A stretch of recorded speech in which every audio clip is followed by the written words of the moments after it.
वाला खेला सिखाई दूंगा। बाबा क्या क्या बोलते हैं।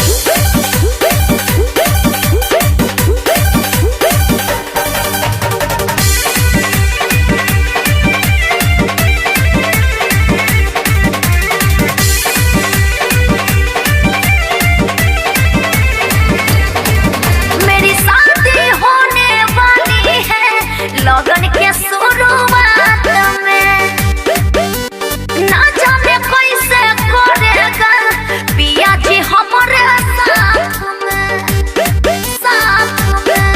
मेरी शादी होने वाली है लगन के शुरुआत में, ना जाने कैसे करेगा पिया जी हमारे साथ में। रात हो या दिन 24 घंटा में फंडा सिखाई दूंगा। कैसे सिखाओगे? कभी हमरा से मिलो अकेला में हाँ। वाला खेला सिखाई दूंगा। कभी हमरा से मिलो अकेला में वाला खेला सिखाई दूंगा। पागल।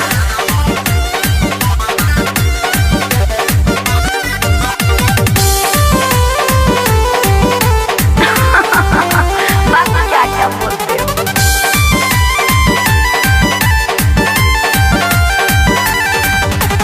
कमर तू हर कम सिनबा फिर भी नासिबू तोहर जवानी।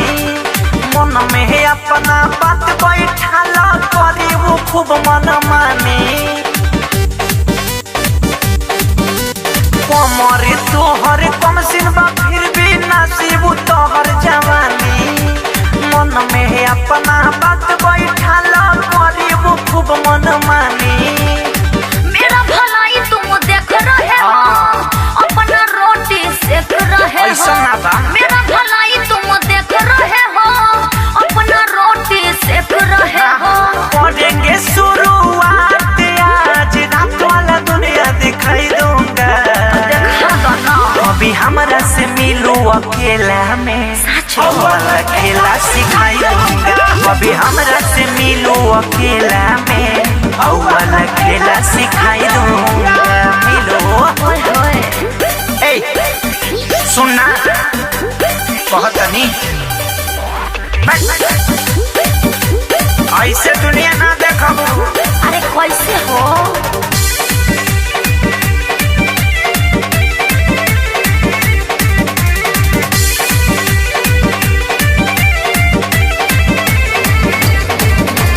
अंगे अंगे रस भरल बा पिएगा पूरा जमके। थोड़ा भी नहीं आह भरेगा तोड़ेगा लाज शर्म के। अंगे अंगे रस भरल बा पिएगा पूरा जमके। थोड़ा भी नहीं आह भरेगा तोड़ेगा लाज शर्म के। सुमित चंद्रवंशी से दूर रहेंगे, झूठों के नहीं गुमान सहेंगे। सुमित चंद्रवंशी से दूर रहेंगे, झूठों के नहीं गुमान सहेंगे। नीरज निराला मारेगा भाला, पानी जवानी का गिराई दूंगा।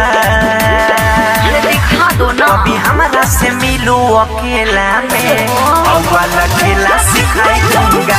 अभी हमरा से मिलो अकेला में वाला खेला सिखाई दूंगा। बाबा क्या क्या बोलते हो।